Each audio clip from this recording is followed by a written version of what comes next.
Ada orang libur seminggu, tapi pulang tetap capek. Ada yang rajin ibadah, tapi hidupnya makin sesak. Ada yang terlihat kuat, tapi sering ingin menghilang. Kita biasa menyebutnya sebagai ujian hidup. Kedengarannya dewasa, kedengarannya kuat. Tapi ada jenis lelah yang tidak datang karena hidup terlalu berat. Ada lelah yang muncul karena kita terlalu lama berbohong ke diri sendiri. Lelah itu bukan satu hal. Ada lelah fisik, sembuh dengan tidur. Ada lelah mental, sembuh dengan jeda. Tapi ada lelah eksistensial, tidak sembuh dengan istirahat, tidak sembuh dengan libur.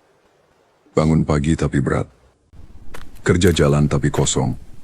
Hidup kelihatan rapi tapi napas pendek. Lelah ini tidak minta istirahat, dia minta kejujuran. Contoh kebohongan yang memicu lelah ini. Gua ikhlas, padahal nyerah. Ini jalan hidup gue, padahal takut pindah. Yang penting sabar, padahal menghindari konflik. Nanti juga ada jalannya, padahal berhenti mikir. Kebohongan ini tidak bodoh, justru lahir dari niat baik. Bertahan, gak ribet, gak bikin ribut.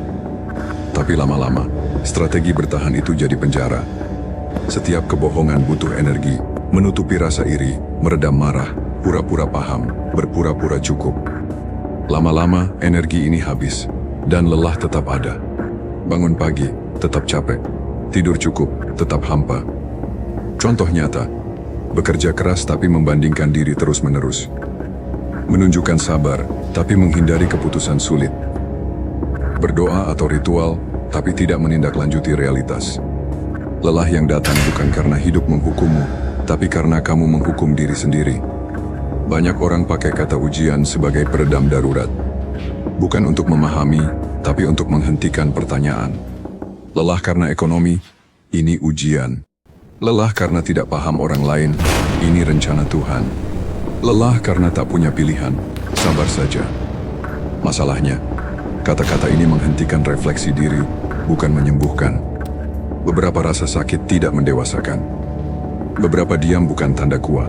Beberapa bertahan bukan bijak. Kebohongan ini terasa nyaman, dan lelah pun tetap ada. Bayangkan lelah sebagai alarm, bukan hukuman. Alarm bertanya, mana keputusan yang ditunda karena takut? Mana langkah yang tidak diambil karena nyaman dengan kebohongan?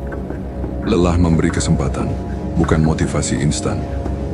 Lelah bukan soal jadi lebih baik. Lelah soal menjadi jujur dengan diri sendiri. Sadarilah, sebagian besar energi yang hilang adalah untuk mempertahankan narasi palsu. Kalau hari ini lo capek, jangan buru-buru nyebutnya ujian. Jangan buru-buru cari makna. Tanyakan, kebohongan apa yang masih gue jaga? Apakah aku mempertahankan narasi karena nyaman atau karena takut? Biarkan pertanyaan itu tinggal di kepala. Capek akan datang lagi, tapi sekarang, setidaknya lo tahu apa yang sebenarnya menyebabkannya.